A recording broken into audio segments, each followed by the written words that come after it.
Donnie B, GotDaBeats.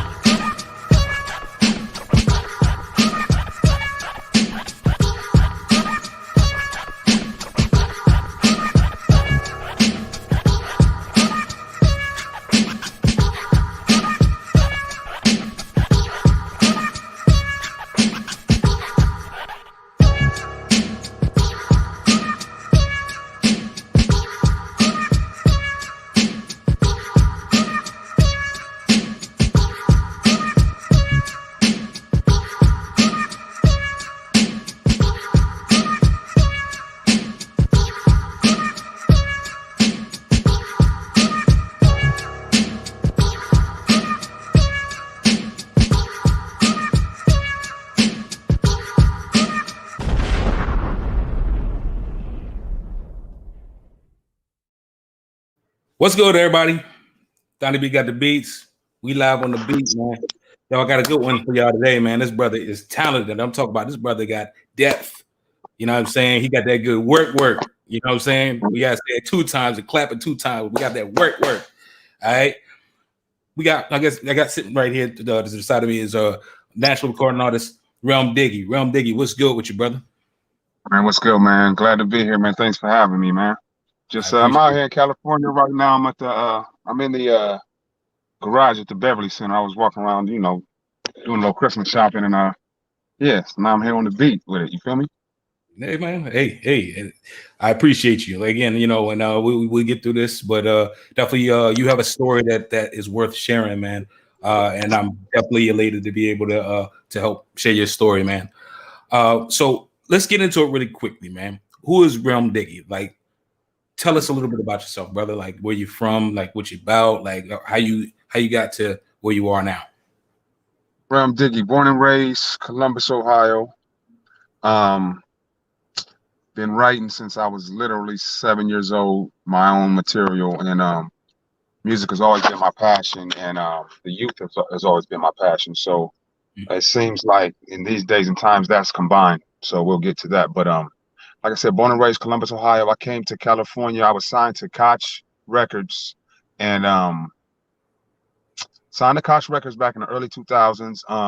My album was nominated Independent Hip Hop Album of the Year, so that's an accolade that I cherish. You know what I mean? Even though, you know, I didn't blow like I thought I was, you know, but you know that's the grind. You know what I mean? You have this vision as an artist on where you're going to go, but sometimes it doesn't go that route. So you still keep pursuing. So, you know, like I said, I'm out here in California now. I was signed to FU Entertainment by way of Koch. I've toured around the world. The furthest place I've been is Doha, Qatar. So I've been in the Middle East. Been in a couple movies. One movie in particular called Cutthroat Alley with Mac 10 and Busy Bone. I was in that movie. A couple small parts. You know what I mean? So, and that's when I came to. What happened was, I was like one of the biggest underground artists to come out of my city, like literally. Like my song back in 2003, I had a song called Welcome to Buckeye City. Now, I wrote that song when we was 2-0 that year, and we ended up winning the national championship that year. We went 14-0, so I had no idea that we was going to take it that far. But I know, you know, the Buckeyes, the Ohio State Buckeyes, we always great. So, you know what I mean? Anybody can make that bet. But anyway, like I was saying, so I wrote that song, and just so happened, my man Sean Anthony, he was working in our studio, and he worked on the radio station. And you know, in Columbus, Ohio, back then, it was a lot of politics, as it is still, about getting local artists on the radio. You know what I mean? And it's not like they're not trying to show love; it's just the politics.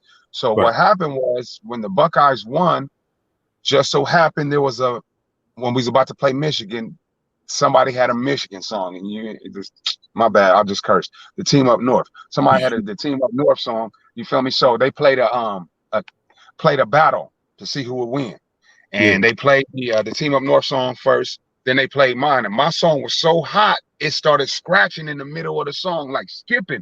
And I'm like, oh man, I lost. But everybody in the city stood up, like, nah. So from that point, everybody in the city started calling the radio station, banging on them, play this, you have to play it, you have to play it.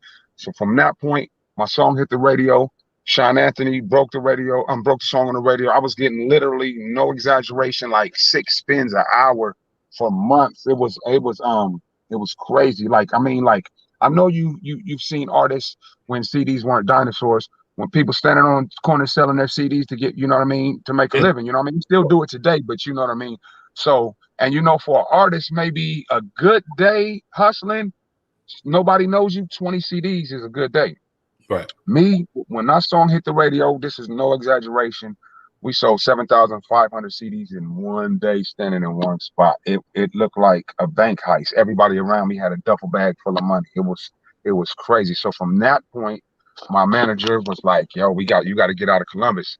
You got to go. And we didn't know which way to go. So he sent me to, rest in peace, by the way, to my manager, Derek Goins. He sent me to California, put me up here in a hotel for a couple months. And that's when I landed in the movie part. And then I ran into a friend of mine named Sherman Charles iRock, and he got me the deal on through FU Entertainment. And by the way of him and James Peacock put together FU Entertainment and got the deal on Pandisc House Records. So, and as we speak, I'm still out here doing my music, but you know, life has situations and circumstance, and you know, my son was out here. So it was at a point that when I left the record label, I moved back to Ohio, and then my son wasn't even conceived at the time, but his mother called me and told me she was pregnant because we had split up. So I moved back, and I've been out here raising my son ever since, you know what I mean? And doing my music and trying to, you know, to survive out here in California by yourself. You know, the cost of living is crazy. But you know what I mean? You know, by the grace of God, I'm still doing it. You know what I mean? And still doing my music, still pursuing my dream. One day at a time, of course, because you know everything is nothing is going to be handed to you if it's going to be worth being tangible. You know what I mean? So with that being said, my dream is worth being tangible to me. So I go through a lot for it. You know what I mean? And which is, you know, and and sacrifice. You know what I mean? I sacrifice not seeing my family. Like the only family I have in California is my son. You know, I'm not saying that I would rather be somewhere else than be here in the same city as my son. You know what I mean? But you know, shout out to my oldest son too. He lives in Alaska. You know what I mean? But my youngest son is born out here, so I'm in California. I'm doing my music. I'm taking care of my son. I work in the mental health field as a youth counselor in the group homes. I've been doing that since 2007. So my music has really changed to be a voice for the voiceless, so to speak. You know what I mean? As far as like having substance and being able to really reach people that feel like there's no hope for them.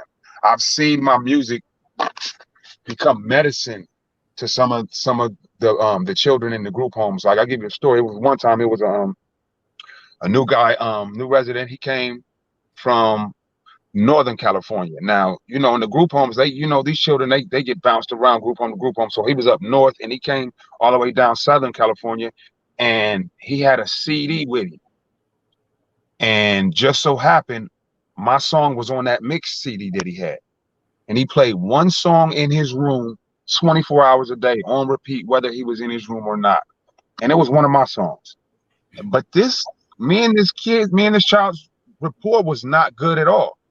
Every day he was disrespecting me, calling me every curse word in the book, but I still had to be therapeutic with him and let him know, you know, redirect that energy and give him coping skills at the same time. Right. So with me seeing that song was his moment when he needed something, he would just come and stare at the speakers. And I never told him it was me until one day, one of the kids, after he called me, he called me a B. And he came to me, one of the kids came to him and said, hey, you know, that's Mr. Wright. That's who you listening to, who you just disrespected. And he came to me, he said, is this you? I'm like, yeah, that's me. He said, how come you never told me? I said, because our rapport is not that good. And for me to come to you at the time our rapport is not good and tell you that was my song when it was really your song, that would have been arrogant of me to step and take something from you that I seen that you were using. It was useful to you. And that was powerful to me just to see it being used. So for me to step and take that away from you would have been wrong on my part. Right. And I promise you, from that point, he was eating out the palm of my hand, to the point to where if another resident disrespected me, he was ready to fight him, to where I had to, you know what I mean, calm him down, like, nah, that's not the way to go. But I appreciate the love and the energy. But it was just that I've seen that, you know what I mean, music is really medication. Right. So with that being said, I want to put a couple band-aids out there to heal, you know what I mean, a couple prescriptions out here with this music, and you know what I mean, and try to do my part with that. So basically, when you ask who Relm Diggie is, I am a healer with music, so to speak. You know what I mean? And you know, for 3 minutes and 20 seconds, however long the song is, I plan on giving you something to heal you for the moment. I can't wave a magic wand and take everything away from. Of course. As long as you, for that 3 minutes and 20 seconds when you're listening to a track of mine, it's gonna take you somewhere and give you some thought. You know what I mean? And basically, there's tools and gems in there and coping skills to get you because like my album that I'm working on, that's gonna be released next year. It's called Sharing Pain, and I'm sharing a lot of pain. I'm sharing my pain, and that's my mother's name, Sharing Pain. Shout out to my mother, though. I love you, mom. What's But up? yeah, so you know what I mean. So that album right there, from intro to outro, you better get your Kleenex. You better have your Kleenex ready. I'm telling you, it's going to be a tearjerker because it's so true and it's real. You know what I mean? And everything that I talk about on there, I lived it. You know what I mean? And so it's not like I have to make it up to and my art form, my the way I, you know, my music is basically storytelling. You know what I mean? But you know, I still give it that bop. You know what I mean? But so to tell a story to be believable, you know what I mean? You have to give it with say it with some conviction. People have to feel it that you went through that. And so and like, Right. you know, and if you listen to my music, you'll understand exactly where I'm going with that. It's like, you know, it's that I try to touch the pulse, you know what I mean? I try to pull on that heartstring, you know what I mean? So Yeah. yeah, so Well, you that's know, what we it's interesting, brother, that you say all that too, because you know, I again, I heard your music too, and I was like, holy shit, like, you know, what I'm saying, like, you definitely have a deliverance, like, you know, you have a testimony, you know what I mean, and being a music producer, you know, you get all types of stuff across your desk, and it's hard to kind of click with certain things, you know what I mean, and unfortunately, a lot more so than anything these days, but hearing your work, it was like, yo, okay, you got work, bro. Like, you know, the things that you and say, you know, the messages, they're definitely very prevalent. You know how to paint the canvas with your stories, with your words. You know what I mean? And it's awesome. Even more so to hear you talk, just you know, without bars, and you know, just to hear you talk, you can definitely tell that you're a highly educated individual. And you know, I think that more times than not, we need to celebrate people like that in the moment. You know, too many times we let people walk by us or leave us, you know, shout out Chadwick Boseman and so forth and so on, you know, and you not be celebrated when you standing in front of, you know, kings, gods, you know what I mean? And I just want to so say, you know, hearing what you're saying, and just even within the first 12 minutes of the podcast, brother, God, bro, appreciate you, you know, thank you. I appreciate that. That's much respect. Wow. no doubt. No doubt. Man, you've been getting some work here in the chat room. Like, people have been really you know, writing you, bro. You know. Yeah, I appreciate that. I see you, Mike. So let's go to back to Ohio. Now we Yes, had a sir. guy on here, a good friend of mine named Bullet. He from another part of Ohio, Okay. but was, you know, talking to him about coming up in Ohio. I have another friend, you know, my brother Mike, and he's out in Ohio too. And it always just seems like there's just a lot of, how can I put this eloquently? There's a lot going on in Ohio, That part. and it kind of, people kind of just gloss over it, right? Yeah. Hmm. For you, what was it like growing up in the O? Like what while you were trying to hone your craft and come up and you know, in your very early stages of your career, and combined with all of the other stuff that, like I said, there's always a lot seeming to going on in Ohio. What was it like growing up for you? Honestly, I don't think we have enough time to talk about how it was for me growing up. We grew up very poor. Um, it was bad. It was but you know, my mom, she pulled through it, you know what I mean? First growing up in domestic violence, you know what I mean, with my mother, my biological father and my mom. And then after that, you know, growing up to where, I mean, we were so poor to the point to where it's like, you know, we didn't have any heat, no stove or a refrigerator. Thank God it snowed because we kept food in the snow. Like literally, like people can't even, you know what I mean? So growing up, it's like it made me be appreciate a lot of things more because it's like I mean, it was like, being that I always was in the hip hop and always, had the swag, but having that swag and being poor does not, equal a good combination Right. when you go into school. You know what I mean? I can remember one time, and like, I'm telling the truth. It was so bad. On one day, the art teacher, we in class, I'm probably in like 5th grade. The art teacher was like, he put out this green sweatsuit. It was velour too. Like, yo, it's been in the lost and found for 8 months. Does anybody want it? And the embarrassing thing about what I'm about to say is everybody in the class told me to get it. They was like, you need that. You need it. Come on, Damon, you need it. I'm like, all right, I get it. I wore it to school the next day. They laughed me about the school. They clowned me. They was clowning me, right? So me being who I am with my personality, you know what I did? The very next day, I wore it again, but I cut it into shorts. Like, now what laugh? You know what I mean? You know what I mean? I'm trying to be funny, but literally, I needed another outfit to wear to school the next day. You know what I mean? So, like I said, growing up made me appreciate everything from the littlest thing. You know what I mean? To where people were like, "Dang, you still got that? You still holding on to that?" Like, what do you mean? Like, it really means something. You know what I mean? This can be of use. You know what I mean? Right. So, and then in Columbus, there's really not. Even though we're the capital of Ohio, we don't have an NBA team, an NFL team. You know what I mean? We have the Ohio State Buckeyes. Let me say that again. The Ohio State Buckeyes. You feel me? And that's Chase Young. And that's all. Who? Shout out Chase Young. I said, shout out Chase Young, man. Like, I'm sorry, I'm a Washington football team fan. So shout out Chase Young, Wayne Haskins. Y'all even had Joe Burrow for a sec too. So y'all playing out greatness, bro. Urban Meyer for life, bro. That part. Matter of fact, get back to what you're saying, but when you said Urban Meyer, I did a song for Urban Meyer when he retired. It's on my Spotify. You check it out. It's called the Urban Anthem. But anyway, so growing up, being in Columbus, like I said, we don't have any avenues as far as trying to go somewhere. We've had artists break out though. Like shout out to my boy Rashad. He did some big things back in the day, and like we was all like, yo, we was rooting for you, you know what I mean? But it's just like sometimes, and I'm gonna go honestly say, sometimes I feel like it was a black cloud over Ohio artists. Like we couldn't get any shine, you know what I mean? We'd get somebody here, somebody there, you know what I mean? But I mean, if you go through Columbus, Ohio, and go through Cincinnati and Cleveland, I'm telling you, there's enough artists that could almost outshine the industry right now.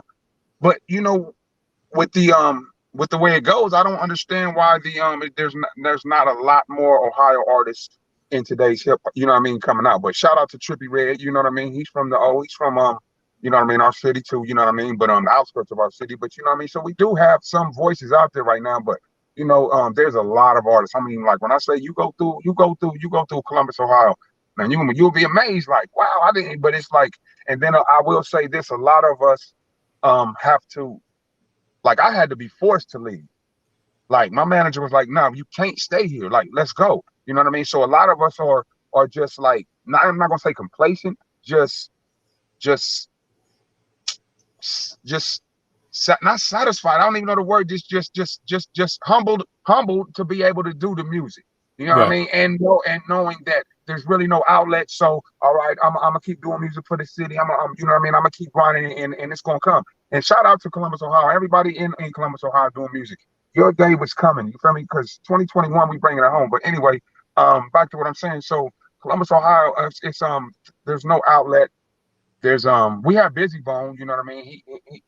He's from Columbus, but he went to Cleveland, and Bone Thugs and Harmony came, did their thing. So we do have big artists, but it's not like we should. So I want to be, rather how big I get with this music, I'm gonna be a voice. You're gonna hear Columbus, Ohio. You're gonna hear Columbus, Ohio. So we're here. Growing up, Columbus, Ohio, we used to call it Slow Lumbus because it was kind of like people call it a cow town, you know what I mean? But I love it, I love it so much I named my son Columbus, you know what I mean? So that's where you know what I mean, that's my heart, you know what I mean? That's my city and my heart, I love Columbus, Ohio. It's nothing like LA though, I would say that, you know what I mean? There's no place like home, but the weather, you know what I mean, it is good. So, And like I said, you know, I jump all over the place. I'm long-winded, so you know what I mean. But I will bring it back. I'll bring it back. As far as you know, like I said, growing up poor, we that made me who I am today. So you know what I mean. And you hear it in my music. You know what I mean, because I have a lot of pain. You know what I mean. My stories when you drawn in, you like, wow, this dude like really like used to go to the grocery store, him and his brother, and get the food that they threw away at night. They would wait. The grocery store seen it. The people seen us come in one night because we're walking and we see them throwing away food. We like, what? So we waited till they went back in and we got it. I'm just gonna keep it real. We got the food. They seen us. The next day when we came, they was waiting on us and they put it in the cart for us. And the humbling part about that story is when we took the first day we went home and knocked on the door, my mom answered the door and she seen it. She's like, she's crying. Not crying because her kids was out getting food out the trash or whatever. She crying because her 8 and 10-year-old son are soldiers. They're meeting needs. They're out. You feel me? Like, yo, this is and even to the point to where my brother, he was you know, he always had a hustler's mind state. And growing up, I was real good at stealing. I was a little petty thief, you know, candy and pencils. Pencil fighting was the thing. So I had every pencil. I had every assorted pencil. I mean, you name it. I had hundreds and hundreds of pencils. And so I'm pencil fighting every day, but we going to school hungry. Right. And we're in school early with everybody else, and everybody gets to go to breakfast and buy their breakfast, and me and my brother hungry. My brother tapped me on my shoulder and said, "You see everybody around here eating these croissants and stuff for breakfast? And you breaking up all the money?" He's like, "You better start selling them pencils." Next thing you know, I'm selling pencils and we eating. You know what I mean? So, you know, things like that. Like I said, things like that made me to be the hustler. Got me to, you know what I mean, to always keep going. That hustler's mentality in me has never left as far as making something happen. You know what I mean? We can make it happen regardless if we don't have nothing. You know, my mother used to always tell me it's not going to always be like this. It's not going to always be like this. It's not, you know, and when you're on the inside, you like, yeah, right. You know what I mean? Right. You know, I just woke up yesterday and seen a dog jump the fence and now all the baloney and everything is over the yard. But you saying it's not going to be like that, Mom. I get it. But you know what I mean? She was right. You know what I mean? You know, just stay the path and understand that everybody has a life and you can't live nobody's but your own. So with that being said, you know, that's what it is. Big fan. Yeah. Let's dissect the part right quick. As far as like you said, having a hustler's mentality. You know, that's always kind of ingrained in the hip hop culture, right? That you know, the best MCs have the brightest entrepreneurial minds, so to speak. How true do you think that is of a statement? I mean, realistically, you know, there are a lot of people who talk about hustling, and there's a lot of people who have stories to share, so forth and so on. I guess the question I want to know, I want to ask you is the Fugazi level. Like, being that you are an entrepreneur, you know, a hustler's mind, you know, definitely highly intelligent. You can tell by the way you speak. So that straight up, you know what I mean? Yes, sir.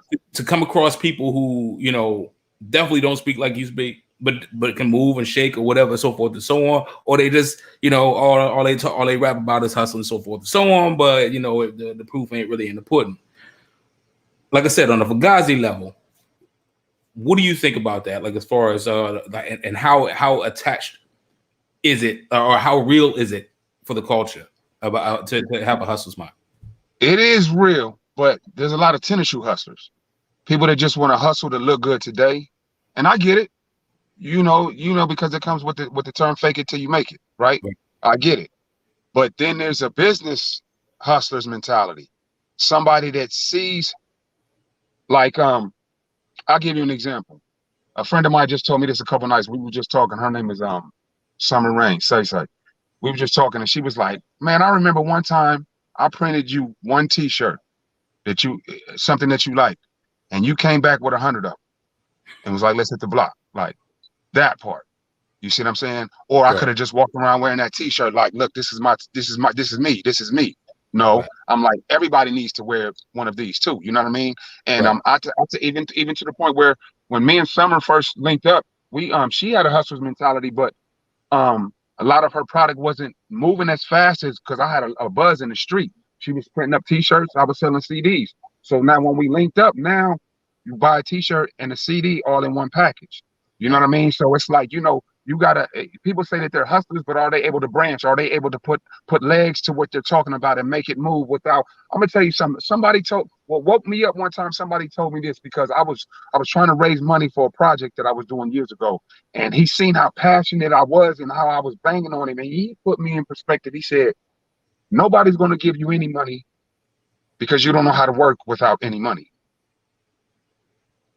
I was like, yeah. So let me show you. I needed to hear that because I knew I can work without any, I knew it. You feel me? So, but when I heard that, boom, I got up, I shot my own video by myself, tripod. What, you know what I mean? Matter of fact, you've seen the video, the COVID-19 video. That's all me. Yep. You know what I mean? Like literally, like I'm gonna show you that, you know, when people get gems like that, like he was saying, honestly, he was saying it to me to like say, go on, get out of here. Like trying to see if I would be insulted by it. You know what I mean? Right. And I felt it. I was like, oh, that sting, but I like that. Like, yeah, you know what I mean? So you got real. When you say a hustler's mind state, is that gonna push you off the ledge and you're gonna go back home and cry? Or are you gonna give it like, okay, round two, let's go. All right, you won that round, but let me show you this. You feel me? Let me show you this. I wasn't tired in the first round. The round just ended. That's all. You got lucky. You know what I mean? It ain't like you winning the fight. The round just ended. All right, let's go round two. We got all night. We got all night. You know what I mean? Like I said, I don't know how to quit when it comes to pursuing my dreams, when it comes to getting something I want. And anybody around me that knows me, they know, like, I will wake up with an idea and come back with it in my hand. Like, look, even to the point, like a friend of mine, John Solly, he, you know, NBA player. I would call him like every year and a half with a brilliant idea. And with the LLC and everything. Like, look, you know what I mean? But, you know, some things happen for a reason. So, you know what I mean? A lot of those ideas didn't take place. But he would always say, like, Relm, you always come to me with something, you know what I mean? Like, yo, man, I really like the way you move. You know what I mean? Like, you're not calling me, asking me for anything. You coming to me with a plate. Right. You know what I mean? Because I know that's how it, you know, I wouldn't want nobody, if once I, you know what I mean, get to where I'm at, I wouldn't want nobody just come to me and asking it. Because first of all, you don't know how long it took me to get to where I'm at. Exactly. You don't know what it took for me to get. You don't know how many sleepless nights. You don't know how many nights I slept in my car homeless. You don't know none of that. So for me to just hand you something after no, but you bring me something. Oh, okay. Now you speak. Okay, wow, thank you. Okay, let me get back to you. You know what I mean? So I understand that language, and you know, and from being knocking on all kind of doors and being turned down a lot. You know what I mean? You understand. You gotta see, and like I understand that. If you lose a fight 100 times, you didn't lose one. You just figured out 100 times how not to win. Right. You didn't lose. You just figured out 100 times how not to win. Okay, I can't win that way. I can't win that way. You got to keep going. You know what I mean? So that's the hustler's mentality, to break it down. As you said earlier, that part. Yeah, sir. That part. All right, man. Yeah, and at some point in time, I want to get back to you about the Cutthroat City too. By the way, because I actually just seen that. I actually did a what do you call it? A review about it, and that's a sleeper. A lot of people, if you ain't never seen that, watch that movie. Especially now that you got this brother in here, and you know that he was in it. But nonetheless, that's neither here nor there. Let's go to current projects. What you currently working on, Relm? Okay, I have my single that I just dropped. It's called "Here We Go Again." The views, we're almost at 100,000 views right now. It's almost a month. So that's doing pretty good. It's doing pretty good on Spotify, which is streaming, which is good. And BT Jams picked it up. Like 70 other video publications picked it up. So you know what I mean? It's doing pretty good. And then on top of that, we're doing the remix, and Sean Kingston just jumped on the remix like 3 nights ago. So we're getting one more artist, one major artist on it to bring it out to like the first week, maybe second week of January. Because, you know, speaking of Here We Go Again, it's on Black Lives Matter. And being that, you know, that with the police brutality going on, and, you know, and how Black people in America right now, how the tension is heightened, you know what I mean? And everybody really wants answers, and we want support, you know what I mean? And I'm glad that I'm in a pocket right now with my single, basically, like I was saying, you know, like basically to let the world know that, artists are not just letting this go. You know what I mean? And then for it to happen again in my city while I'm already promoting it and on this campaign, it just gives more fuel. You know what I mean? It's like, now you're going to hear this, which is why we jump back in the studio for the remix, which is why we're reaching out to people like Mary J. Blige and reaching out to a lot of other big, I didn't want to say all that, but we reaching out to a lot of other artists, you know what I mean, to try to get them to get on this project. So you know what I mean, it's gonna be real big, you know. And then I also already mentioned about my album Champagne, which will be dropping next year. But right now, and I think I'm gonna drop another video here in the next week and a half off a mixtape that I'm doing. So I got the mixtape going. I got the my single that we're still promoting, the remix with Sean Kingston and another big artist. Keep your fingers crossed, but it is coming. And then like I said, in my album. So yeah, and you know, and if you go to my Instagram page, it looks like I'm doing a lot of modeling. So if any modeling agencies out there want to highlight your boy, we doing that too. Indeed. And you know, Yeah. and like you said, the majors, they got to look at you too. You know, Netflix, like all the production companies, they got to look at you because you got acting chops now too. You know what I'm saying? Part, you know? Yes, sir. Hey, bro. You know, hey, I love what you cooking up, man. Like, really do. I really do. Now here we go again, bro. I'm gonna let you go ahead and walk that one in for us, man. Tell it, you know, give us the story about what it took to put it together. What's your thoughts on it, and then bring it in, intro it, and we'll play it. Okay. Honestly, this song, you know, I get a lot of my beats off of SoundClick and YouTube, you know, and then like if I find a track that I like, I'll purchase the beat or whatever. So I was in a writing mode, and this track came through by Fedoro, and he's an R&B singer and he's a producer. So he was singing. It was a track with a hook already on it. So shout out to producers that send you tracks too with hooks already on, because the song is almost complete. But anyway, so I'm listening, and I wasn't in I write to R&B tracks too, but that night I wasn't in an R&B writing mood. So I was about to skip the track, but then the hook came in, and I'm listening, and I'm like, this don't sound like he's talking about some R&B. You know, he's knee on my neck. Why do we tolerate all this disrespect? And I'm listening. I'm like, whoa. So I went to the site to see if the beat was still there, to see if anybody had purchased it. Nobody purchased it. So I went and bought the beat, bought the exclusive rights to the track, and so I sat down and started writing it. You know, I was writing. You know, basically, when I first started writing it, it was like I was going to use the BLM acronym and just go off that, like Black Lives Matters, Black like me, Black like Black, this Black. You feel me? But as I was writing it, I promise you, because I had wrote a song, it was a 5-minute long verse like 2 weeks prior, and it was to a war cry beat, and I was going in, and if I would have released that, it would have caused a lot more attention, because it was like, yo, we standing up. But so while I'm writing, here we go again to the new track, God tapped me on my shoulder and was like, that song is already done. So I flipped the pages and then went back to that same song I told you that I was writing to that war cry beat, and those are some of the same lyrics. Boom! I just started rapping it, and it fell in the first verse, and I went to the second verse, and I was like, oh my goodness, this song is done. So after I laid it, I knew what I had, knew exactly what I had. Like, this right here is a jewel. So I called my homeboy Herbert at our True Group. You know, if you've seen the video, you see those amazing visuals. Like, I wrote that video. I wrote the treatment to the video, but I couldn't have, like, yo, they did it. I mean, like, I'm forever indebted for just you know what I mean? Like, he told me, he said, because after we was done with it, they was like, Relm, we gonna put the color, we gonna do this one for you. And I'm like, do it. When he sent it back, I was like, we got one. So now, and I'm not gonna give it away, but when you watch the video, you'll see, like, I wrote that video. If you listen to the lyrics, I'm saying everything what we want to say. I'm saying it. But if you watch the video, I'm showing you what we want to see. So the video had a twist, right? I still gave you, I came from a trauma-based point of view. You know how much trauma we go through as soon as you get behind us. And that's passed on to our children. You feel me? Yep.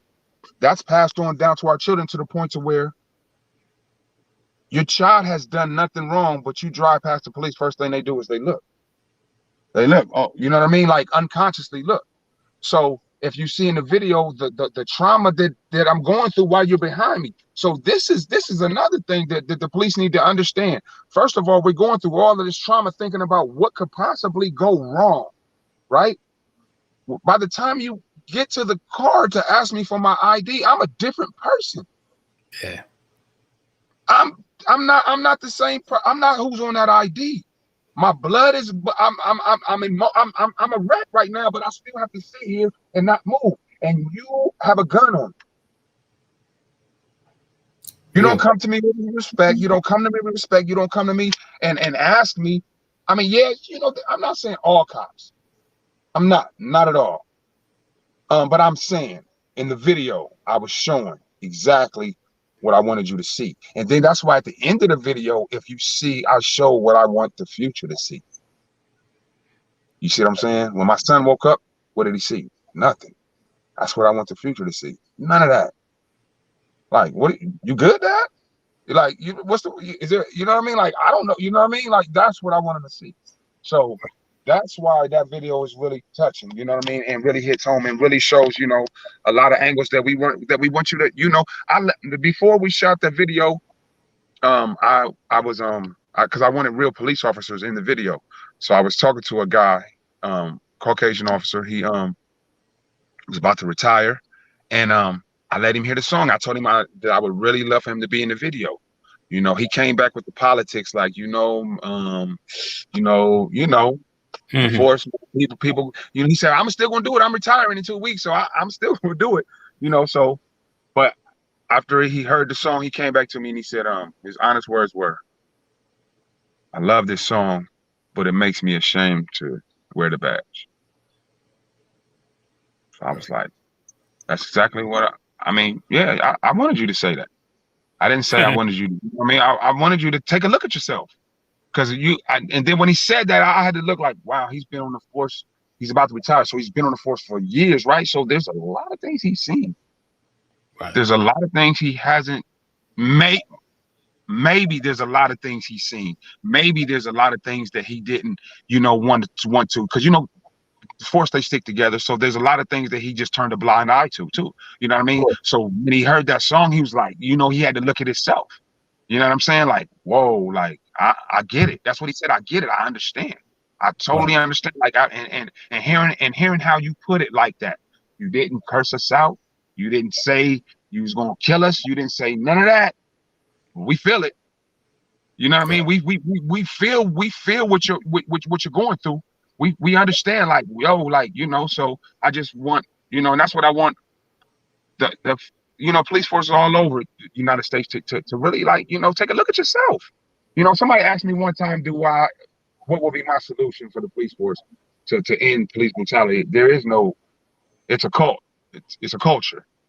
Just like gangbanging is a culture, just like sagging is there's a lot of things. There's a culture that's going to take, we don't have enough time to even think about trying to change it. But what I suggested is fire everybody on the police force. You can reapply, but let's start over now. Now we're vetting everybody. Now there's a standard. There's a standard. You know what I mean? We're going through all your backgrounds. Yes, you can reapply, but we going through everything. You know what I mean? But that'll never happen. That's when somebody asked me what would be my solution. That would be the solution. Like, yo, we gotta reboot. Start all the way over.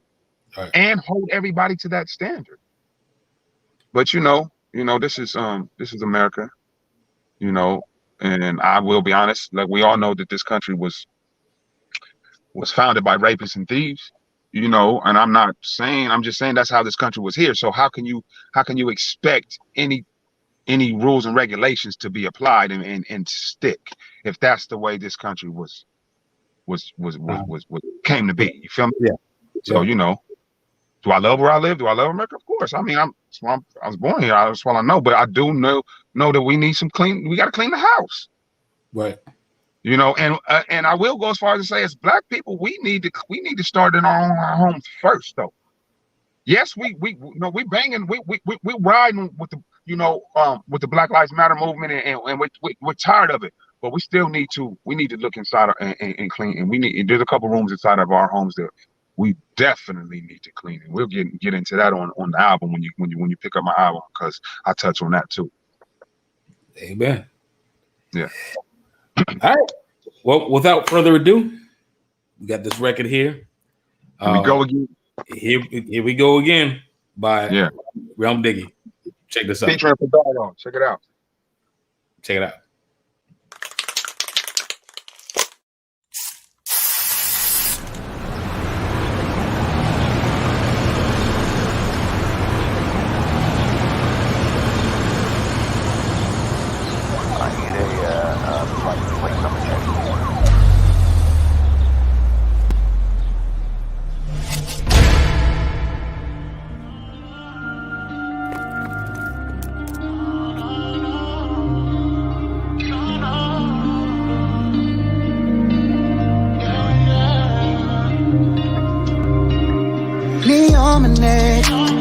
Why do we tolerate all this disrespect?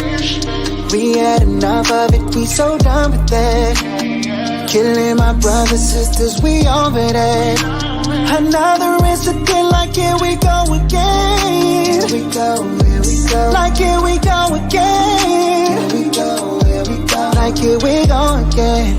Here we go, here we go. Like here we go again. Like here we go again. Was never too coward to put up a fight, especially for my rights. Don't know what time in my life where I turned down the fade. You can have it your way. Yes, I'm a Christian, but that don't mean I'm just gonna turn the other cheek and let you get one on me. I can forgive you until you double back and show your true colors in front of me. This is America, right? Well, America better get ready, cause I'm feeling your knee on my neck and I can't even breathe. I done told you already. And I'm walking around in this mask and I'm socially distant, cause COVID is heavy. The chip on my shoulder is heavy. The clip I'm reloading is ready, and I am a warrior. Hold up. Knee on my neck. Why do we tolerate all this disrespect? We had enough of it, we so done with that. Killing my brothers, sisters, we over that. Another incident, like here we go again. Here we go, here we go. Like here we go again. Here we go, here we go. Like here we go again. Here we go, here we go. Like here we go again. Like here we go again. I don't wanna talk, I don't wanna march, I don't wanna protest, yes I'm gonna vote. Last election, Trump said to build a wall. This election, they gon' probably build a boat. Some of y'all laughing, but ain't nothing funny. You elected your president cause of his money, and now that the wool's been pulled over your eyes. When you play stupid games and you get stupid prizes, they kill that man live and on camera. Now the world gotta live with the trauma. We all seen as his soul left his body. We all heard that man scream for his mama. That's the reason we kneel for your anthem. That's the reason we throw in a tantrum. Yeah, you used to us leaning on prayer hands. Please don't make us start picking up handguns. Knee on my neck. Why do we tolerate all this disrespect? We had enough of it, we so done with that. Killing my brothers, sisters, we over that. Another incident, like here we go again. Here we go, here we go. Like here we go again. Here we go, here we go. Like here we go again. Here we go, here we go. Like here we go again. You know why? Here we go again. Why do we tolerate all this disrespect? We had enough of it, we so done with that. Killing my brothers, sisters, we over that.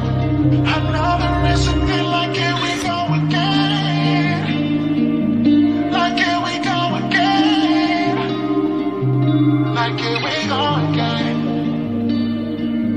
Like here we go again. Like here we go again.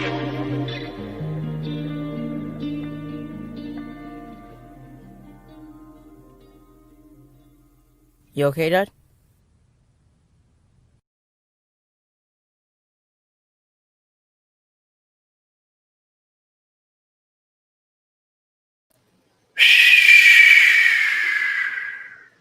Yes, yes. You just gotta exhale after something like that, brother.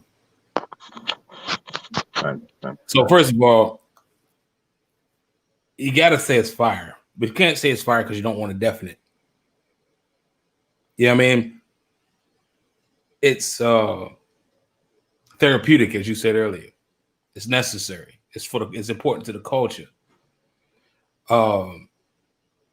First of all, the beat crazy. So you said Fedaro did the beat. Hook. Yeah.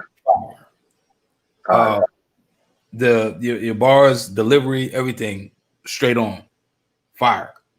The tension, like you said, you had the knee on the neck with it. You know what I mean? Just all in all, the visuals though. Kudos to the team that did your visuals, bro. Yes. Like our true group, hey, yo, man, I don't know, man, yeah, they did that, definitely did that. Yeah. And you know what? If COVID really wasn't didn't hit us like it did this year, we'd have been able to promote that a lot more, and that video could have been in the running for video of the year. You know what I mean? Like for 2020. It's all good. We come with a remix in 2021 though, so don't even trip. You feel me? Yeah, we bringing it right back. So yeah. And you absolutely should. Again, that's just that is probably one of the best videos I've ever seen. Content delivery, just purpose is very purposeful. And like you said at the end, what your son saying, you okay, Dad? Like it's that part, Well, yeah. Lit. And so that's what, like I said, the future. We want the future to see, like, not to even have to. This should be like, I remember one time, my son. Now, just so happened, my car has my truck has a tape deck in it. This is for some reason, but it had a tape in it too, right? You know what I mean? So I pulled the tape out. I asked my son. I said, "You know what this is?" He said, "No." That's how I want police brutality to be in the future. When they ask about it, like, what is that? And then, and I will bring it back to when somebody said, they asked me my solution. I gave two solutions, honestly. I said, change the name of the word police to heroes. How would you feel every day you went to work knowing you was a hero? That's the job you signed up for, to be a hero. That's your name. That's the title. Now put that on and go to work and hurt somebody. See how, you feel me? See how that tastes. Let's give it a whole look. You know what I mean? So, like I said, that when they asked me about that, yeah. But I guess it is what it is. We'll see. There's a lot of money in that, man. I'm here to tell you. You should like you since you like you said you write and you're creative. Obviously, you should write that. That'd be a great treatment to write for like a TV show. You know what I'm saying? Think about that. Because I mean, when you said that, all I thought was the Beverly Hills Hero Department. See what I'm saying? That just rose good off your tongue, right? Like, the heroes, they go to heroes. You know what I mean? The kids like, they go to heroes. Like, yeah, they go to heroes. They're here for a reason, not to hurt. You know what I mean? But when we look at them now, we get scared. Not really scared. Like, not because I'm an adult. I'm not scared of anything. But you get impatient. You know what I mean? It's like, yo, I don't know what's about to happen. I gotta get away from around here. You know what I mean? So, that's what it is, man. So, but yeah, like I said, let's change the name. Let's see how that works. Let me get some publishing in that too. Yeah, you want to talk with that, bro? Like I said, you should walk the dog with that 2021, bro. Like seriously, because that's got legs on it for sure. Yeah, exactly. Okay, yeah. I'm gonna cut you in on it too. I'm gonna call you. Hey man, hey, listen, I just like to be a part of the whole wheel in the train, bro. So you say you got an album coming out, man. Donnie B got the beats. I'm just saying, shameless plug, definitely. Yeah, definitely that could be like a song, like at least it gotta be. You feel me? Like let me hear. You know what I mean? Let's put that idea out there. Like like literally. Yeah. Gotcha. Yeah. That's dope. That's a dope concept. We have two other ones. We have I'm a Buckeye. We got this one. Yes. Which one you want? Let me give my people some love. I'm a Buckeye. Actually, that video. Now that's how I became who I am as an artist known in Columbus, Ohio. Not self-proclaimed, but I'm the Buckeye guy when it comes to music. Okay. And every year, I will say, every year when the Buckeyes are winning, there's 1,000 Buckeye songs come out of nowhere. So everybody's trying to relive or capture that same moment I did. Yeah. I've even tried it. It can't be done. You can't. That moment was that moment was touched by God. So when it just, the timing was just perfect. Like come on, the timing was perfect. I mean, to the point to where even from the mixtape before the song dropped, I wrote it to a song called "Welcome to New York City." I just said "Welcome to Buckeye City." But anyway, so this video was shot half in Ohio and shot out here, and we dropped that single like 2 years ago. And but yeah, I have fun. I love dropping music about the Buckeyes. So yeah, let's bang that. I'm a Buckeye. Good. All right, here we go. We got Relm Diggie. I'm a Buckeye. Check that out. Back.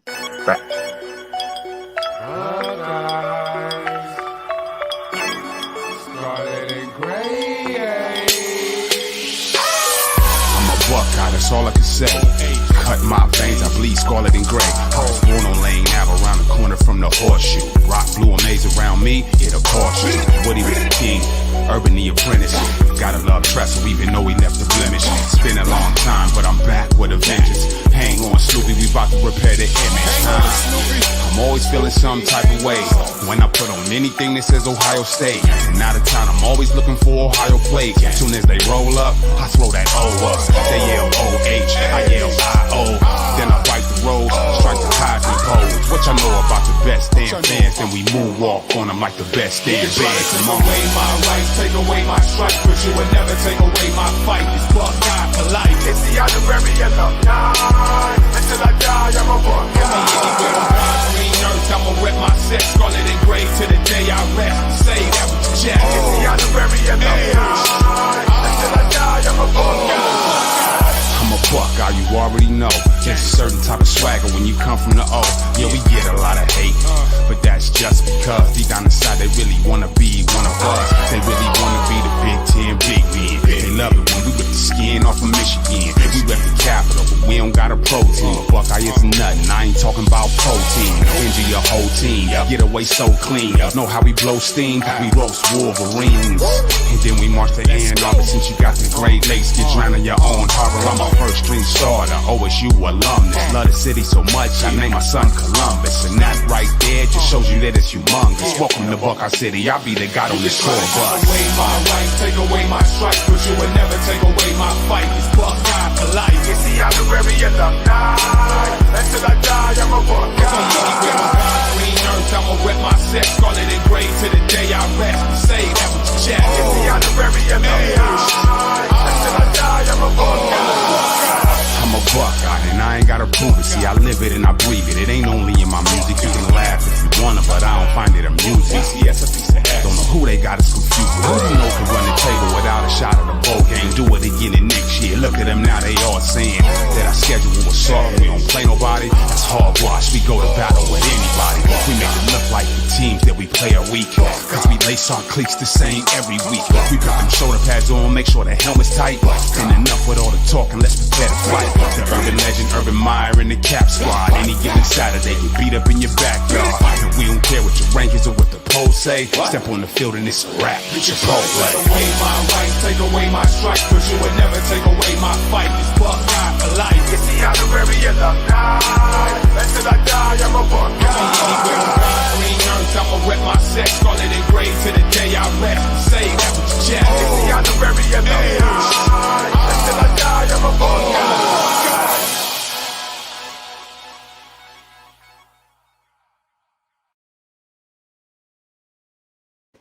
That part. Hey. I'm gonna share with you this really quick too, just so you understand how deep this shit goes. So, I went to Hampton University. Okay. And it's in the Virginia Beach, Norfolk, Hampton Roads, right? And I love my HI. I just do. Blue and white. Yeah, that's what it is. Okay. I left there. Moved back home because I'm originally from Washington, D.C. Shout out to D.C. When I moved back home, I worked at University of Maryland for about a decade. Okay. Let me tell you something. every time that the Terrapins played Ohio State, I have never seen anything like it. I have never seen anything like Ohio State fans. I have never seen anything like I have literally never seen anything like. They descend upon your city like they the mayor, the governor. Yeah. Yes. As we should. As we should. And it is no disrespect. It's just to me. I always thought it was hilarious in a that just happened way. Like, wow. Like, you know what I mean? And again, you know, they the new you as far as I'm concerned. Because you remember back in the days, I'm sure we were on the same age. And Miami U used to be the U. Yeah. And I think Ohio State is the U now. Like, I mean, come on now. I mean, just Jeff Okuda, like I said, Chase Young. We the O, not the U. Sorry. Corrections as where corrections is due, but nonetheless, like I said, no, that was a dope song. Like I definitely messed with you. Yeah, I got to do it. Got to. You feel me? I wouldn't be a Buckeye if I didn't, man. I wouldn't be a Buckeye. Facts. Yeah. So you got again. Your chat room is yeah, raw footage. Mm-hmm. Best fans of the land. Yeah. Buckeye City, we in the building. What's up, Dana? I see you. Yeah. Yeah. The best fans in the land. That's right. Yeah. Mm-hmm. So again, I guess we'll move on to this last one. This one. We gonna make it out of talk about this one for a second. Yeah. This one. It's a lot of people say that 2020 was a bad year. Yes, it was. Horrible year. And a great one too. That's a balance for some people. For the hustlers. This was the year. Now you ask the hustlers mentality. This year proved who had the mentality. This year. You feel me? Who sat back and cried? Who got up? Who made it happen without it? Who made it happen? Who got money without no money? Whatever it was, you feel me? Go get that. This show. So this one, you know, when COVID first hit, you know, everybody was you know, the pandemic, everybody was scared. We didn't know what was going on. I mean, schools shut down. It was, you know, so I was like, I need to, you know, put some medicine out there. I needed to touch on some things. And when I got that track, like I said, I go on SoundClick or YouTube. I heard that beat, and it, you know, I didn't sit down and write that song, that beat. You know, that's how I write. I feel that in every beat there's a song. You know, some people just get on the track and rap, and that's good. It sells records. But if you listen to the track, if you listen to the beat, there's a song in there. And if you pull it out, if you dig deep enough, you'll pull out the right one, right? So this one, it was a marriage when it came out. So, and then what's funny is after I shot it, after I laid the song, I was like, man, I need to shoot a video. So I'm calling around. I even called some more people at our True Group. I called a lot of video people, and they all said the same thing. They either said, my wife is not letting me out the house because of COVID. I'm not going to shoot no videos. I'm not going near nobody. Or they just like, man, I'm not going near nobody, because that's when at the time when it was like, you know, everybody was like, stay 60 feet away from me. So, so I'm like, and you know, I'm like, man, I need to shoot a video. And I promise you, I prayed on it. And I'm like, and God was like, shoot it yourself. And I have a camera. And I'm like, so I Googled what kind of camera I had, and seeing that people really shoot movies with this camera I have. So for a week straight, I was on YouTube Googling, finding people, learning how to shoot my own video. Yeah. It looked like a production out there. I mean, it took me 3 days to shoot it, but I'm out there by myself. I mean, I even had the big aluminum foil on the cardboard to block the lighting. You know what I mean? Put the tripod out there. I'm you know what I mean? Getting angles. I mean, like, it took forever. And then the video came out like it did. You know, my people, they he edited for me. He was like, man, just go shoot it. Go. He was like, just bring me back everything. I'm like, all right. I shot it, bring it back, and we have this one.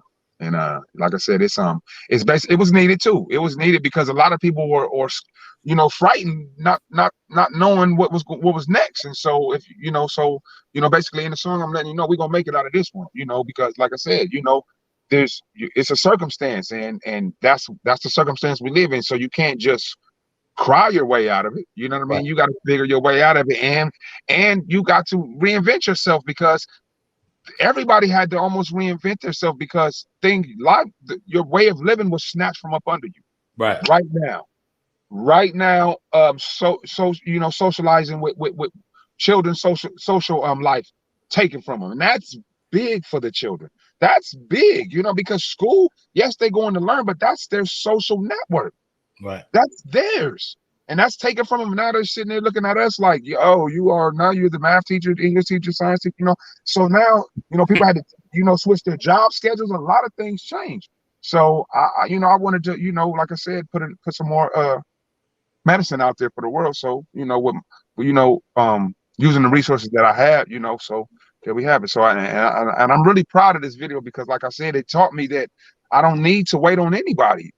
Right. I can do it just as good. I may not have all the equipment that everybody else has, but if I have the equipment that everybody's used, you know what I mean? Like, I can get it done too. You know what I mean? It just may not be as extravagant as the video you just seen, but it's more extravagant than the video you just seen to me, because I did that. You know what I mean? I love all my work, of course, but I'm saying like I really did that. So yeah, let's check that one out. We're gonna make it out of this one. Yeah, we're gonna make it out of this one. Like you said, Relm Diggie, this one. Here we go.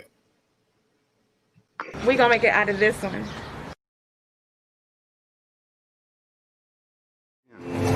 We're gonna make it out of this one. Hey, we're gonna make it out of this alive. Y'all stay strong.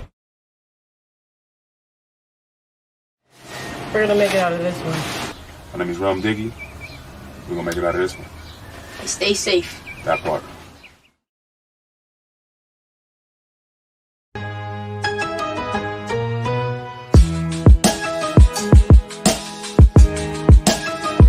We gon' make it out of this one. We gon' make it out of this one.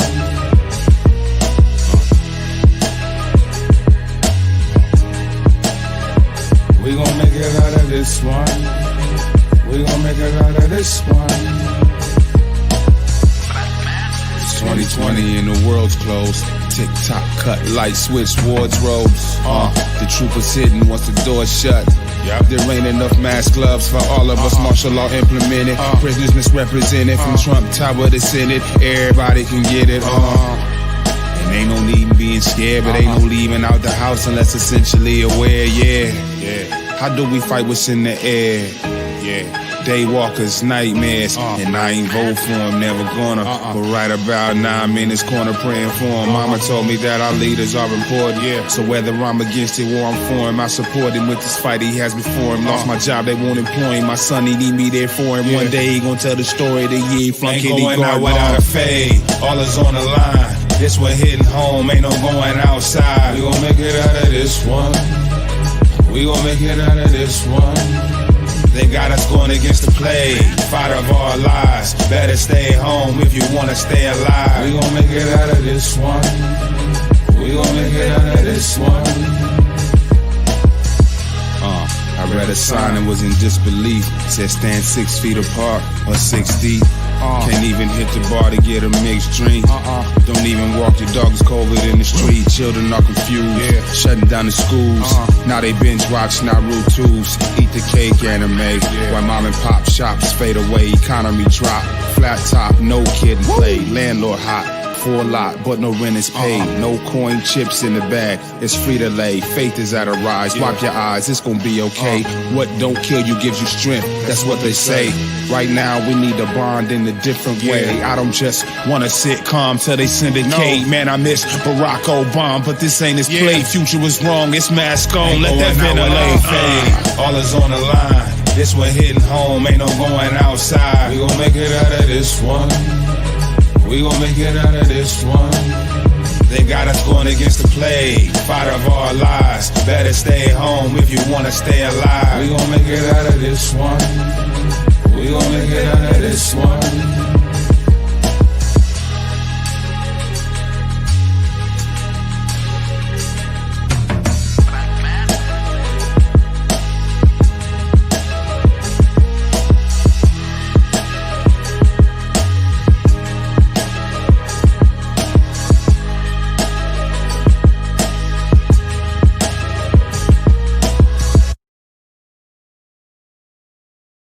Wow.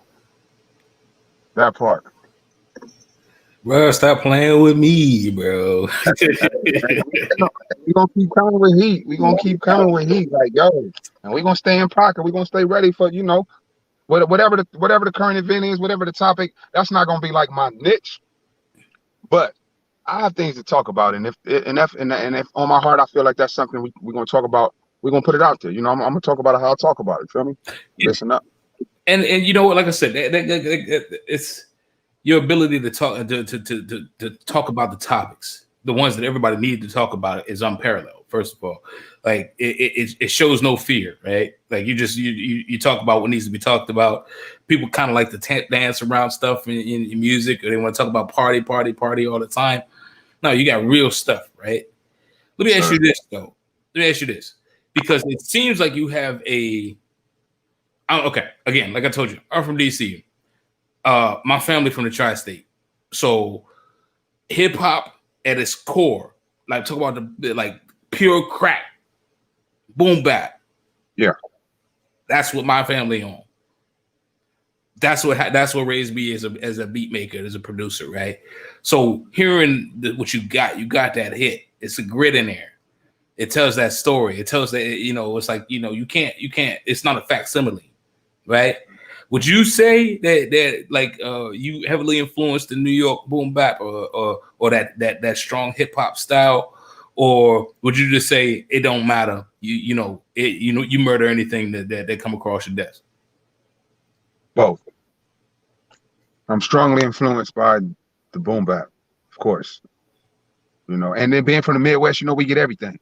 Yeah. So, you know, we get from all sides. So, well, if it's popping first somewhere, you know, we're gonna get it. And then if it's popping there, we're gonna get it. But you're definitely, you know, growing up, I was influenced by, you know, especially like, even though I tell the story, but you know, Slick Rick, you know, he's storytelling. So I get a lot of my my storytelling form from him. But I tell the story. Me and Slick Rick almost got into a fight one time. Like one of my favorite artists, which is crazy. Slick was at the Lyricist Lounge show in Milwaukee, Wisconsin, and I seen the flyer. It said Slick Rick performing this Friday, but then it said the opening act was the Lone Catalyst. Now the Lone Catalysts are from my city. I'm in Milwaukee. The Lone Catalysts are from my city, and they were my first producers, and they were national. You know, they was on I forgot the name of the record label they was on, but Most Def when on that record label. But so I'm like, I know I'm gonna get on stage because they're performing, right?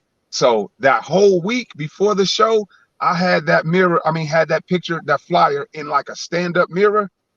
When you standing and I'm battling the mirror for the whole week, right? I'm going in like, yo, I'm about to serve Slick Rick right in my head. So when I get to the show, as soon as I walked in, the Lone Catalysts were performing. They seen me, they pulled me on stage and gave me a microphone. Now I'm on stage going in, right? So I shouldn't have left the stage. I left the stage and then Slick Rick start performing. So I went back around to the side of the stage and I told the homies to come out. I was like, hey, tell Slick Rick I want to battle him. I was like, we're not telling Slick Rick you want to battle. We on tour with him. We're not telling him like that. I said, I'll tell him myself. I walked around to the front of the stage while Slick Rick was rapping. I promise you, I know every one of his songs verbatim. I'm leaping 6 feet off the ground to every song, lottie dottie, all of it, and rap and spitting all the words. He stopped the show and he says, yo, what's going on right here? I said, I want to battle. He said, you want to what? I said, I want to battle. He said, I thought y'all like Slick Rick. I said, I love Slick Rick, but I want to battle. The crowd went bananas. He says, all right, after my show, I'm going to give you your shine. Okay. Listen, when he said that, I started levitating. I had so much energy. I started levitating. I'm not making this up. Drinks was coming from everywhere. People was coming. I don't know who was. People was massaging my shoulders like, get him, right? So while I'm in the corner and I'm going and I'm getting myself worked up, my conscience tapped me on my shoulder and said, you know who you about to step on stage with? You really respect that man. So now that he's giving you your shine, give him his flowers. So had he said, let's battle, he wouldn't have spit one verse when I got done because I was going to give him his flowers, let him know where my style came from. Thank you for giving me this opportunity. I know I came side door, but you feel me? This is the way it is, right? But so When he walked off stage, I ran up to him, gave him a hug, like, "What's up, Slick?" He like, "Yo, what's up?" I'm like, "What's up with the battle?" He said, "You still want to battle?" And he had just dropped the album. And I said, and I hit it with one of the lines off his album. I said, "You said if somebody want to eat, they better not ever cry battle." He said, "Boom, Clyde," and he swung at me. This manager just picked him up and dragged him out of there. I was like, wow. I was like, wow, you know what? I kind of wish he would have hit me, because I would have been on the cover of the Source magazine the next day with the patch on my good eye. Right. You feel me? Like, yo, Relm Diggie sues Russell Simmons and Slick Rick. You know, but you know, that's neither here or there. So, but you know, it is what it is. But yeah, back to Slick Rick. Like I said, my storytelling form came from Slick Rick. The art of freestyling, the art of really like being an MC, like being able to get on. Like I tell you, I've seen, like when I say I am surrounded by talent. I remember one time I'm in a group. It's 5 of us and 1 female. Her name is Mama Soul. She's in the group. We're at a show and everybody in the audience wants to fight us because one of the members of my group, rest in peace, I ain't gonna go into what he did, but they all want to fight us. The whole crowd is going crazy. Mama Soul got the microphone and start spitting spoken word and calm the savage beast. It was to the point it was murder kill. It was one of those like, yo, my homeboy really disrespected everybody in the club. Wow. Before we got there, he spit. No, I mean, like it was one of those moments. So when we get there, it's like, what do you know? And we can't just leave him. You know what I mean? When she got done, I knew one of the main ones because I used to box, and he was like a big Golden Glove boxer. He came to me and he said, "Yo, I know you. I'm gonna give y'all 5 minutes to get him out the back door. We ain't gonna mess with y'all, but you got to get him out of here. If y'all don't get him out of here in 5 minutes, it's a wrap." What I'm saying is, you know, I come from that. You can't do that nowadays because every song is telling you to go kill somebody. You feel me? You can't put that on. Like, I'm not disrespecting the music. I'm just saying, like, it's a whole different vibration when you come from that cloth of, let me get this mic. I got something to say.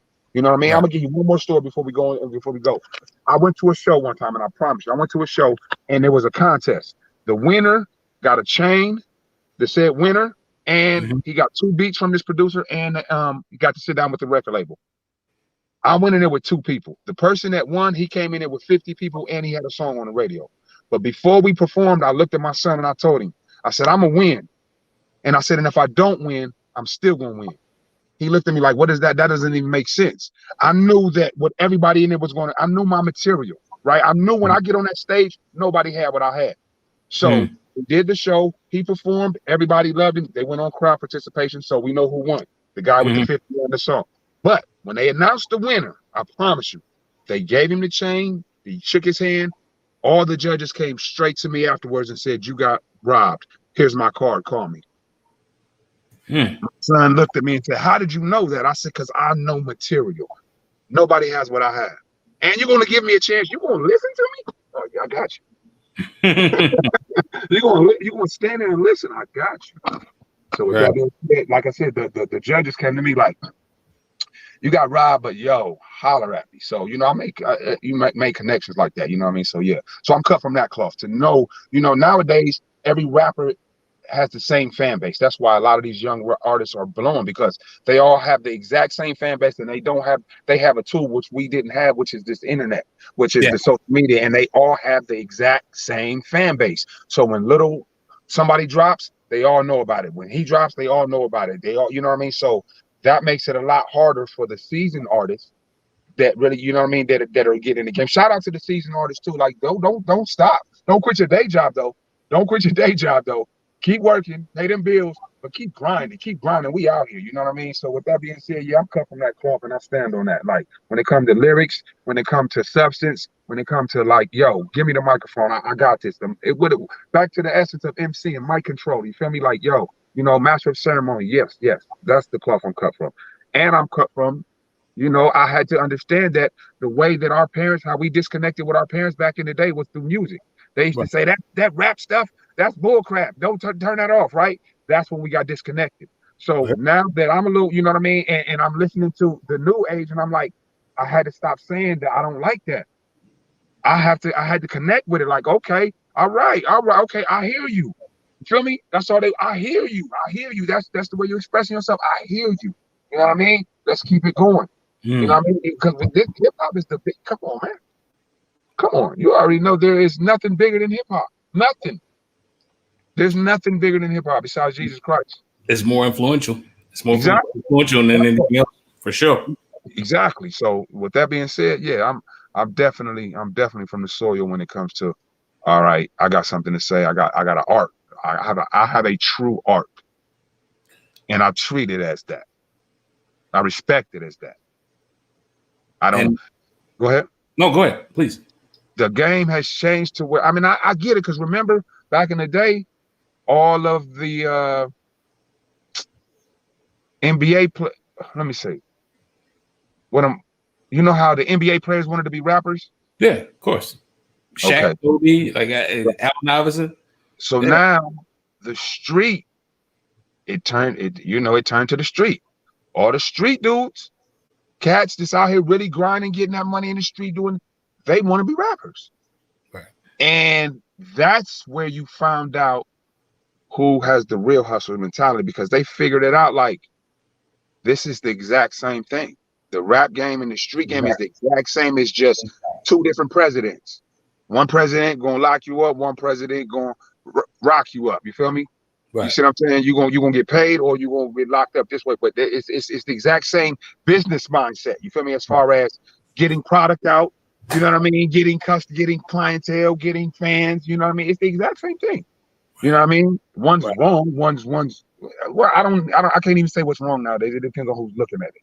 You know what I mean? Your aspect on what's right, because you might be doing it to really put food on the table. You might be, you know what I mean? So I can't say what's wrong and what's right, but I'm just saying it's the exact same mentality mindset as far as, promoting your artists. You know what I mean? It's the exact same thing, it's the exact same thing. So yeah, when you asked me that about the cloth, basically the boom bap into the street mentality, it's all the same. It's the same. Yeah, and it's funny that you say that, because again, that's a very legitimate thing. Whereas I always liken it to, because I went to Hampton. My degree was in music engineering technology, was just the study of basically, for the layman, how do you create a recording studio, and how do you operate it, and how do you, it's like music business. It's kind of convoluted, but nonetheless, that's what it was. It's a study of it, right? And so the reality of it is that I always said, being a music producer or being a rapper is the only industry in the music industry where, when you graduate from college, you don't automatically become that. Right. Flat out. It could be people that just on the street, and next thing you know, they in the industry because they got a hit record and have no kind of business savvy whatsoever, but they're there. Yeah. And these are your competitors. So the thing about it is, like you said, that's where the external savvy becomes prevalent, or you have to be able to move like how the street move. You got to understand how the street move. If you understand demographics, you understand the streets. Like, that's just it. The streets want this. This is what they want. Like, you got to give it to them. Yeah. So I mean, you saying a lot of stuff that definitely is resonated with me, and has taught me a lot to get me to where I am. And again, kudos. Again, it shows how top flight you are, how far above the clouds you are with everybody else in your understanding. You have like a real Percy Miller type of a vibe with you, as far as how you connect the dots on this business, the music business stuff. So, kudos with that. Let me say this though, because we running down on time. And typically this is the hour where we, I like to throw like little, non-music related, trendy type of stuff. I don't want to go in that direction, because we've already kind of talked that. We've touched on that with your topics, with your talent, with your art, so forth and so on. So going back to music and being true to music, I want to throw some topics about out, and I want to understand your perspective on them. really quickly, and try to get to them as quickly as possible. We don't want to kind of dwindle, but want to see what you think about these. Okay, let's go. Jay-Z versus Common.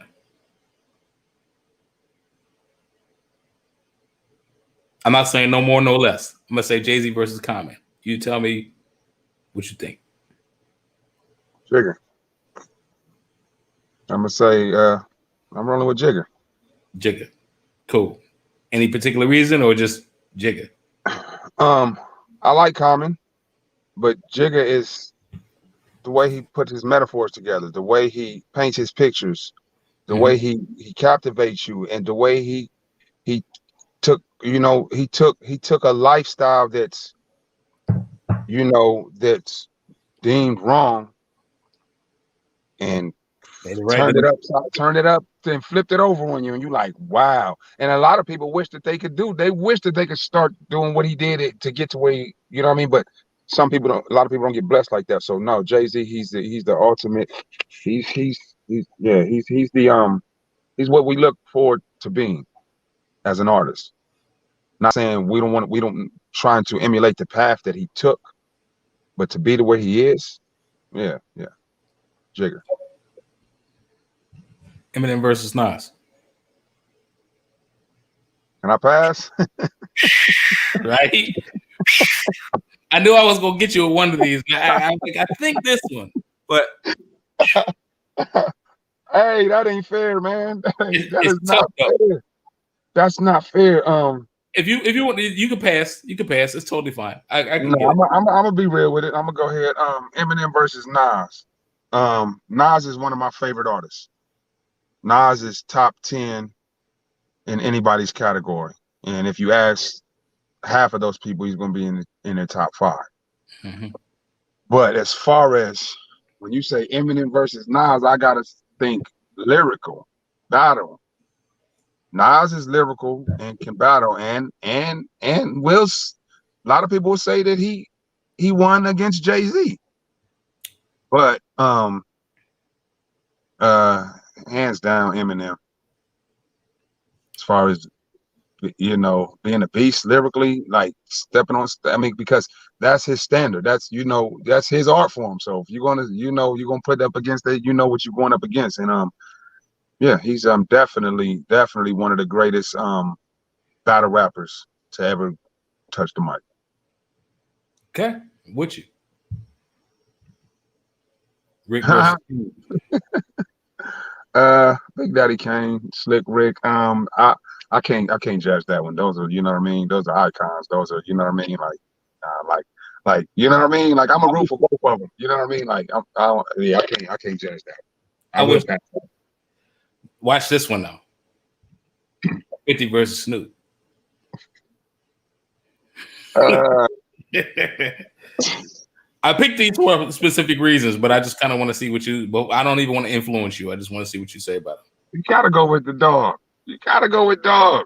You got to. He's another Jay-Z. As far as like taking that lifestyle and turning it into him. So I'm gonna say this about Snoop. Snoop Dogg is the only artist, the only rapper that a Klans member, anybody, the president, wake up in the morning and see Snoop Dogg at your table eating a bowl of cereal with your granddaughter or your grandchild or whatever, you're gonna laugh and be like, "Wow, Snoop Dogg is here." No other rapper can get that type of love.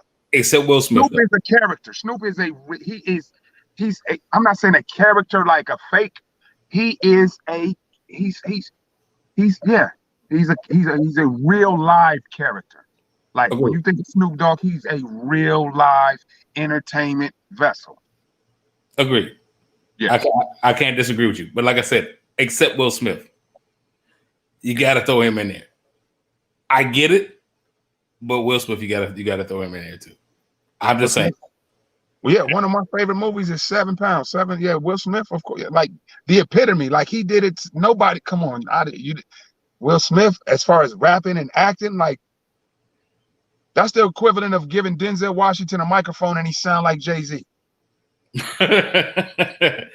how did that happen? You see what I'm saying? Like, yeah, exactly. So yeah, Will Smith, come on. Drake versus 3000. Drake versus 3 Stacks now. See, you see how you look that way? This is what I was trying to draw out of you there. You know, I'm gonna roll with, honestly, I love Andre, but I'm gonna roll with Drizzy as far as everything he touches.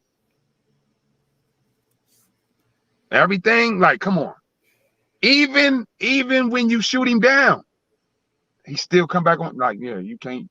That type of star quality, that type of it factor is, you feel me, hasn't been seen besides the likes of Michael Jackson. You know what I mean? So yeah, he definitely has the it factor on all categories. You know, so I can't hate on him. Okay. Fab versus Jada. I'm gonna go with Jada. My man, and I love Fab though. Me too. But I gotta go. I just was on IG Live with Jadakiss too. So yeah, I gotta get on this. Yeah. There it is. There it is. All right, producer section, and that's what. And this is that. And then I have one more that's gonna cap them all. But Pete Rock versus Kanye. Kanye. He has the I know Pete Rock. You know, Pete Rock is dope. You know what I mean. But Kanye, his what he brings out. You know what I mean? Like his tracks bring something else. It's like man, how did you do that? You know what I mean? Like, and I personally know Kanye too. Like literally, like when we met, it's another story. But yeah, he really his ear is just like, man, like how did you? Yeah, Kanye. He's fearless. That part.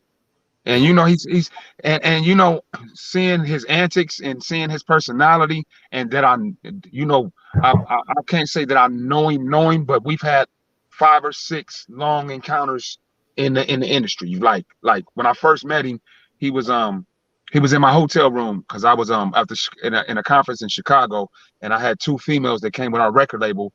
They had, you know, they shared a bed and I had a bed. We just had a room with 2 beds. You know, we was just like, we was only in it for one day, so you know, yeah. But when I come out the shower, Kanye West and some other guy are in my room with the 2 ladies. And this is at the time when Kanye was just a producer.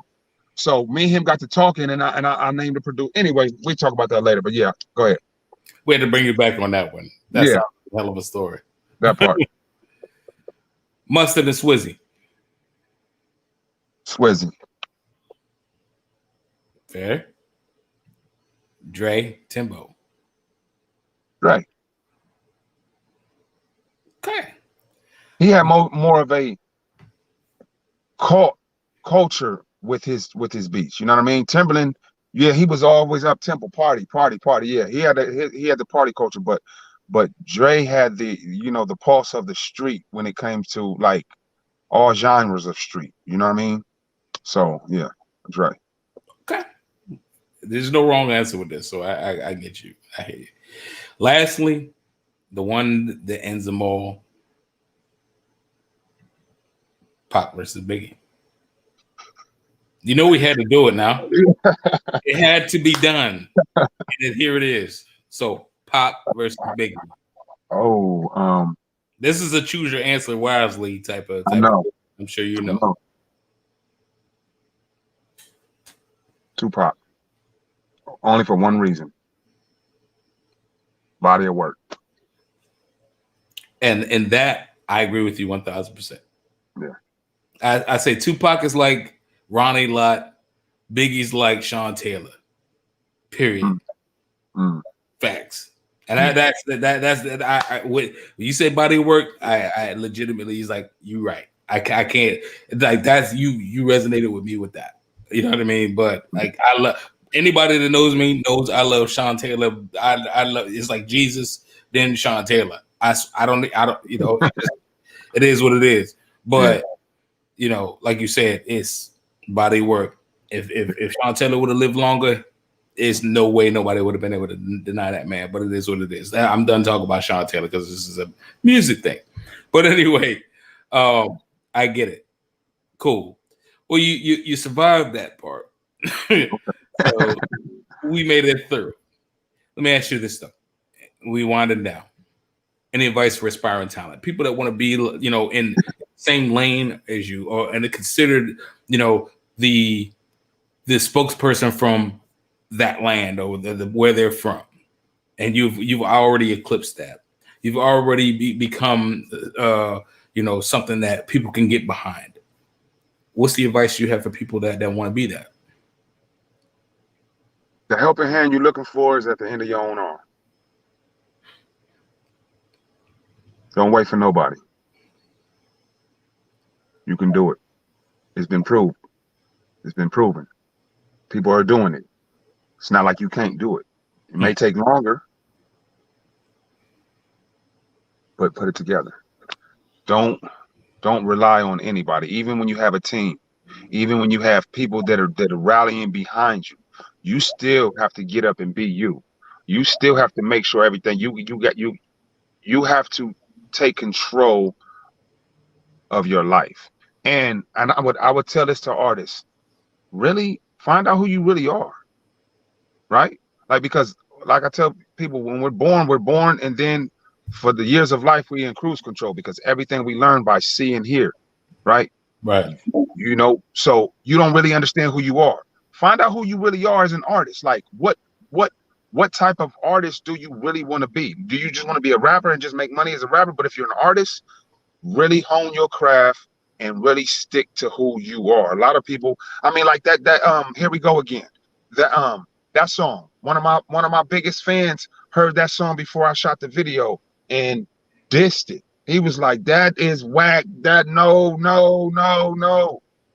After he saw the video, he called me back, like, take off. Like, yo, I'm sorry, I gotta recant my statement. You feel me? Like, I understand, but had I listened, you see what I'm saying? We wouldn't be having this conversation today. Right. So remember that a lot of people are gonna say it's whack. And it may be whack to them. Long as you know you got the power to do it, you can do it. I don't have any blueprint. I don't have any special sauce ingredients to get there. I just know your circumstance is your circumstance. Don't let that be the reason you don't get your dream. Right. Because everybody has a circumstance. It's called waking up. It's life. You got to live, right?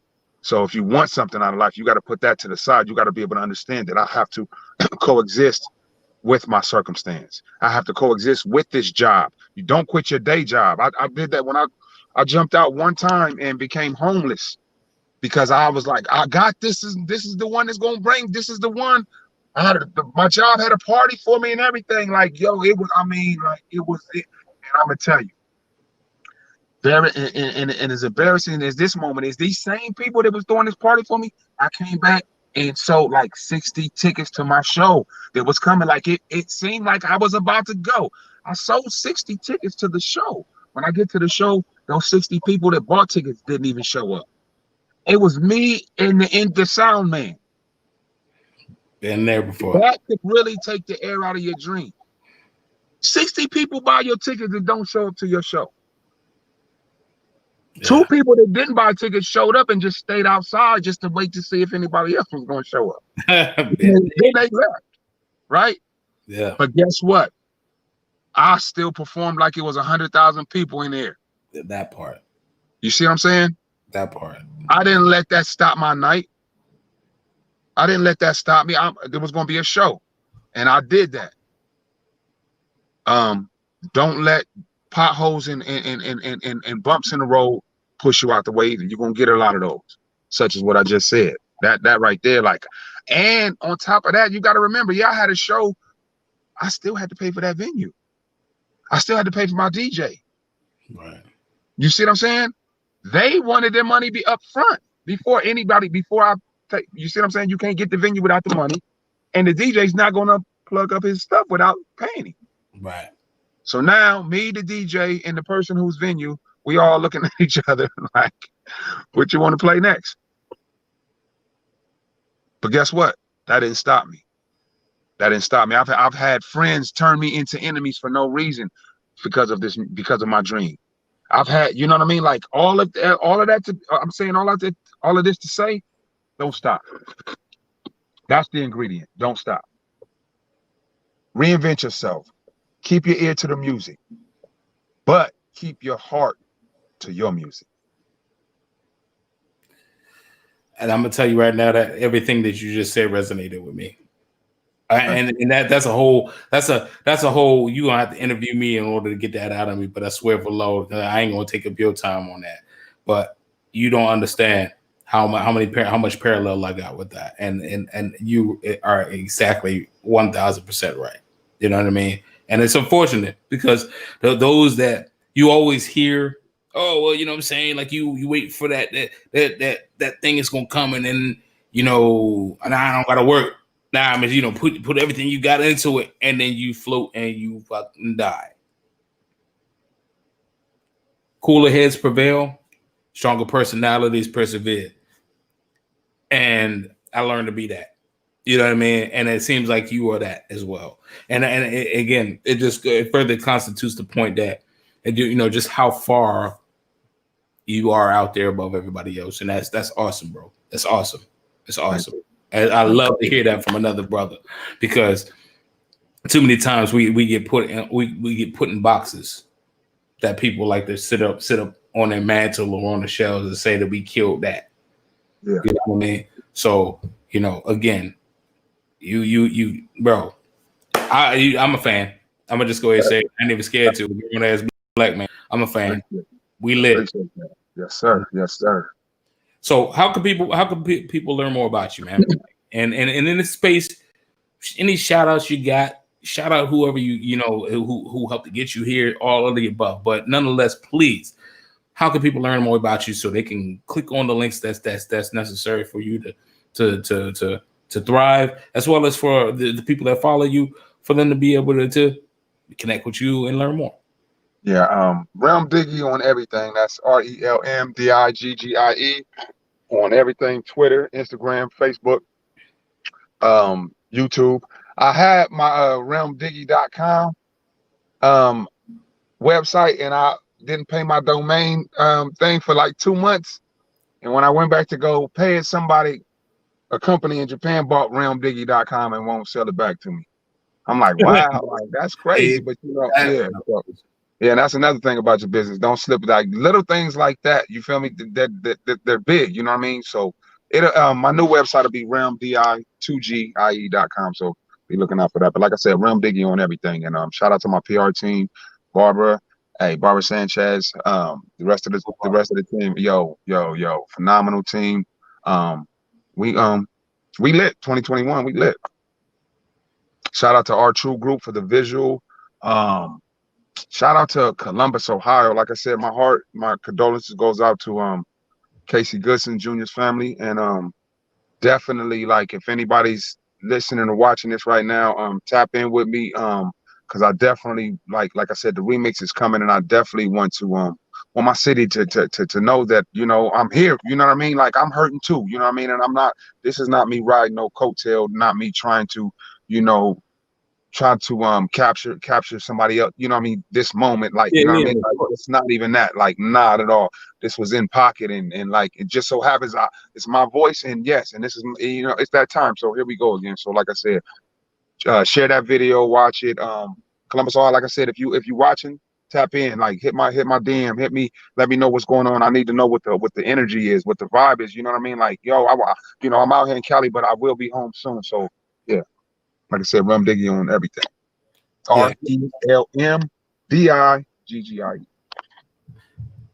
Thank you for spelling that out, by the way. Yes, sir. And also too, with the Goodson family, like, at the end of the day, if you have any kind of what do you call that, link for crowdfunding or whatever to raise funds for whatever's necessary, please feel free to reach out to Donnie B got the beats at the beat. I'd love to be able to put your your